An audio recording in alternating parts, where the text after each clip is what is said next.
2021లో ప్రభుత్వం వారు ఇచ్చిన జీవో ప్రకారంగా మా ఏఐబిటి విద్యా సంస్థలను ప్రభుత్వం పరం చేయుటకు పాలకవర్గం అంతా ఒక తీర్మానం చేసి ప్రభుత్వానికి ఇస్తున్నట్టుగా పంపించడం అయినది. దానిపై ప్రభుత్వం వారు స్పందించి జీవో నెంబర్ 12 ఇవ్వడం జరిగింది.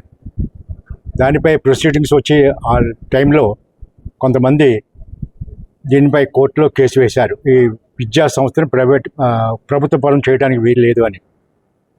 ఇది 2021 నుంచి కోర్టులో వాయిదా పడుతూ ఇప్పటి వరకు ఏ రకమైనటువంటి స్పందన లేకుండా ప్రభుత్వం వారి దగ్గర నుంచి కానీ లేనప్పుడు ఈ రోజున స్థానిక ప్రజాప్రతినిధి ఎమ్మెల్యే గారిని వరప్రసాద్ గారిని కలవడం జరిగింది. వారు దీని మీద చాలా సానుకూలంగా స్పందించి ప్రభుత్వం దృష్టికి తీసుకెళ్ళి ఈ విద్యా సంస్థలని ప్రభుత్వపరం చేయడానికి నా వంతు ప్రయత్నం చేస్తారని చెప్పడం జరిగింది. ఎందుకంటే ఈ విద్యా సంస్థలని 1948లో ఈ ప్రాంత పేద ప్రజానీకులందరూ కూడా దీంట్లో విద్యను అభ్యసించాలన్నటువంటి ఒక సర్వీస్ మోటోతోటి ఏర్పాటు చేసినటువంటి విద్యా సంస్థ ఇది. అప్పటి నుంచి ఇప్పటి వరకు కూడా ఆ రకంగానే ఈ విద్యా సంస్థను నడుపుతుంది. ఇది అన్యుల చేతిలో పడకూడదనే ఉద్దేశంతో ఇది ప్రభుత్వానికి అప్పగిస్తే ప్రభుత్వం వారు దీని మీద సానుకూలంగా ఈ విద్యా సంస్థను బలోపేతం చేస్తారని చెప్పని పాలకవర్గం తీర్మానం చేయడం జరిగింది. ఈ విషయాలు ప్రజాప్రతినిధి గారికి తీసుకెళ్ళాం. వారు సానుకూలంగా స్పందించారు. అంచేత ఇది తప్పకుండా ప్రభుత్వపరం అవుతుందని చెప్పని మా ఉద్దేశం. అందరికీ నమస్తే అండి. నా పేరు నవ్య శ్రీలక్ష్మి ఆగం. నేను ఇక్కడ ఎంవిఎన్ డిగ్రీ కాలేజ్లో బీఎస్సీ కంప్యూటర్ సైన్స్ చదువుతున్నాను. అయితే గత 80 సంవత్సరాల నుండి degree college, inter college, high schools aided కాలేజెస్గా కొనసాగుతున్నాయండి.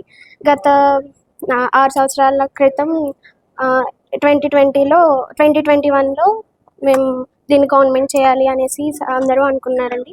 అయితే కొంతమంది బయట వ్యక్తుల ద్వారా ఇది గవర్నమెంట్ అవ్వకుండానే కోర్టులో నడుస్తుందండి. అయితే అప్పటికి జియో పాస్ అయిందండి. జియో నెంబర్ 12 పాస్ అయింది. అయినప్పటికీ ఇంకా అమల్లోకి రాలేదని చెప్పి మేము ఎమ్మెల్యే గారి దగ్గరికి వెళ్ళడం జరిగిందండి. అయితే ఎమ్మెల్యే గారు మా తెలుసుకొని పరిష్కరిస్తాము అని చెప్పేసి అన్నారండి. ఈ న్యూస్ విద్యాశాఖ మంత్రి వరకు వెళ్ళి ఈ కాలేజ్ని గవర్నమెంట్ కాలేజ్గా మార్చాలని మనస్ఫూర్తిగా కోరుకుంటున్నామండి. Thank you. అందరికీ నమస్కారం అండి. నా పేరు మిర్యాల చంద్రమౌనిక. నేను ఇక్కడ 8th క్లాస్ నుంచి డిగ్రీ వరకు ఇక్కడే చదివానండి. ఇది AFDT junior college, high school అన్నీ ఎయిడెడ్గా కొనసాగేవండి. ఇప్పుడు దీన్ని గవర్నమెంట్ చేయాలని చెప్పి మేము కోర్టులో కేసు వేయడం జరిగింది. బయట వ్యక్తుల వల్ల ఇది కోర్టులో కేసుగా నడుస్తుందండి.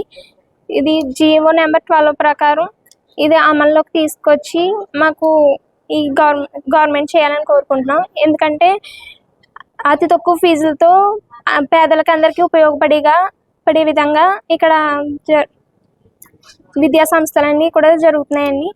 అయితే ఇది గవర్నమెంట్ చేయడం వల్ల పేద విద్యార్థులందరికీ కూడా ఎంతో ఉపయోగపడుతుంది.